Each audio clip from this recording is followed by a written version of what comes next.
जी हाँ, व्यक्ति जिस नाव पे बैठा हो और उसी के खेवैये को मानने से इनकार कर जाए तो ये अपने आप में बहुत बड़ी बात है। नमस्कार, मैं व्योम, आप देख रहे हैं फाइनल पोस्ट न्यूज़ बिहार। आप सोच रहे होंगे कि मैं ऐसा क्यों कह रहा हूं, तो ये मैं नहीं कह रहा, ये वो कह रहे हैं जो राम राज्य वाले नाव पे बैठे हैं। राम ही उनके खेवैया हैं और वो उन्हीं को मानने से इनकार कर दे रहे हैं। जी हां, आप सोच रहे होंगे कि वो कौन है। वो है बिहार के पूर्व मुख्यमंत्री जीतन राम मांझी जी, जो पिछले अपने एक दिन पहले एक सम्मेलन में, अपने जातिगत सम्मेलन में बयान देते हुए कह गए कि मैं राम को नहीं मानता। आइए हम सुनते हैं उनका बयान। तो उसी प्रकार से राम कोई भगवान नहीं है, वो उसके नाम पर, ठीक है, रामायण लिखी गई है। रामायण में बहुत सी ऐसी उक्तियां हैं जो पढ़ने जोग, समझने जोग है, उसकी भी हम कहीं कहीं चर्चा करते हैं, लेकिन राम भगवान थे ये मानने को नहीं तैयार है। जी हाँ, आप अभी अभी सुना कि जीतन राम मांझी ने क्या कुछ अपने बयान में कह गए, जहां एक तरफ इनके सभी साथी राजनीतिक दल राम नाम का राग अलाप कर सत्तारूढ़ होना चाहते हैं या होते हैं, वहीं दूसरी तरफ एक साथी का इस तरह से बयान देना कितना सही है, ये उनके साथी दल ही बता पाएंगे या उनके कुछ घटक ही बता पाएंगे।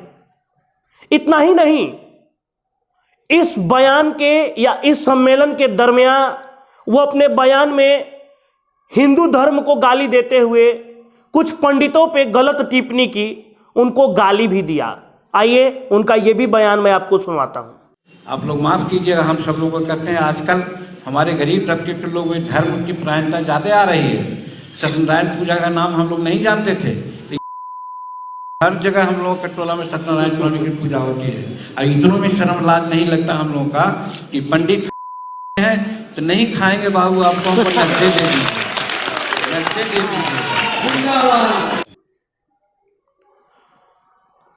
आपने सुना कि क्या इस सम्मेलन में जीतन राम मांझी ने पंडित को किस तरह से गाली दी है, और उसी पे पलटवार करते हुए कुछ लोग उन पे हमला कर रहे हैं, तो वहीं कुछ लोग उनके पीठ पोंछने का भी काम कर रहे हैं। आइए मैं उनको भी आपसे रूबरू कराता हूं कि कौन पीठ पोंछ रहा है और कौन हमला कर रहा है। भीमराव अंबेडकर जी का योगदान भारत के संविधान के निर्माण में बहुत अहम रहा है, और संविधान की मूल प्रस्तावना में है कि भारत जैसे लोकतांत्रिक देश में हर जाति, धर्म, संप्रदाय, समुदाय के लोग आपसी सम्मान के भाव के साथ रहते हैं। किसी भी व्यक्ति को किसी भी समाज के बारे में कोई आपत्तिजनक शब्दों का प्रयोग नहीं करना चाहिए, और हमारे वरिष्ठ नेता हैं, मैं सभी से यही आग्रह करूंगा, समाज में सद्भाव बने, समाज में एक दूसरे को मिल के हम लोग चले। जीतन बाबू मांझी जी ने ब्राह्मण जाति के लिए जिन शब्दों का प्रयोग किया है वो कहीं से भी उचित नहीं ठहराया जा सकता है और ये क्षम्य नहीं है। जीतन बाबू मांझी जी अनुभवी राजनेता हैं, प्रदेश के माननीय मुख्यमंत्री रहे हैं। एक ब्राह्मण जाति को वो गाली गलौज की भाषा से अपमानित कर रहे हैं, ये कभी भी माफ नहीं किया जा सकता। कहते हैं कि हम अपने समाज को हरामी बोले हैं। कौन होते हैं आप अपने समाज को हरामी बोलने वाले? कौन है आप? आपका समाज जिसको हम इतनी इज्जत देते हैं, उसको अपना भाई मानते हैं, उसको गले लगाते हैं, आप उसको हरामी बोलेंगे? आपको हरामी बोलने का लाइसेंस किसने दिया है? अगर आपने अपने समाज को ही बोला तो कौन होते हैं आप? हमारे बिहार के जो मुसहर भाई हैं वो इस नाम से जाने जाएंगे। लेकिन आज मैं देख रहा था कि एकाएक बयान आता है एक माननीय पूर्व मुख्यमंत्री जीतन राम मांझी का, और जिस लहजे में वो गाली ब्राह्मणों को दे रहे हैं, इसके साफ जाहिर होता है कि ये गाली वो नहीं दे रहे हैं, ये गाली हमारे मुख्यमंत्री नीतीश कुमार दिलवा रहे हैं। मैं भारतीय जनता पार्टी में हूं, अगर ये लोग नहीं दिलवा रहे हैं तो इन लोगों को तत्काल मांझी जी के ऊपर एक्शन लेना चाहिए। माफी से काम चलने वाला नहीं है। जीतन राम मांझी को अविलंब गठबंधन से दूर भगाना चाहिए। अभी आपने सुना होगा कि कुछ लोग इन पे हमला कर रहे हैं तो कुछ लोग इनके पीठ पोंछ रहे हैं। हालांकि इस बयान के बाद जब सियासी बौखलाहट तेज हुई तो माननीय पूर्व मुख्यमंत्री मांझी जी ने अपने बयान से माफी भी मांग लिया। न हो रही है और आप लोग जो शेड्यूल कास्ट के लोग हैं पहले पूजा पाठ में उतना विश्वास नहीं करते थे, अपनी देवताओं को पूजा पाठ करते थे, चाहे तुलसी गुड़ हो, माँ सबरी हो या फिर बीना भद्री हो, ये सब की पूजा करते थे। लेकिन अब तो आपके यहाँ पंडित जी भी आते हैं और आप लोगों को लाज शर्म नहीं लगता है कि साहब वो कहते हैं कि हम खाएंगे नहीं, बाबू नगदे दे देना, उनसे पूजा करवाते हो।